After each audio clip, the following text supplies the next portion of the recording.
একজন পুরুষের রোজগারের উপর পর্যায়ক্রমে কার হক বেশি, স্ত্রী সন্তানের নাকি মা বাবা ভাই বোনের?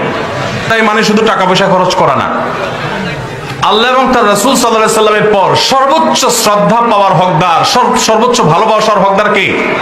মা। এবং কিন্তু অর্থ ব্যয় করার ব্যাপারটা একটু ভিন্ন। স্ত্রী যদি থাকে তাহলে প্রত্যেক স্বামীর উপরে কর্তব্য তার স্ত্রীর ভরণ পোষণের ব্যবস্থা করা।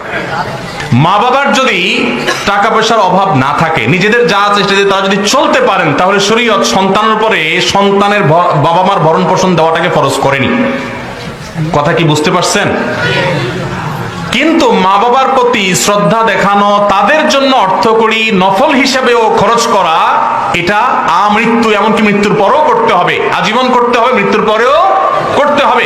স্ত্রীর সাথে তো যতদিন বৈবাহিক সম্পর্ক থাকে ততদিন, বৈবাহিক সম্পর্ক না থাকলে একজন পুরুষের রোজগার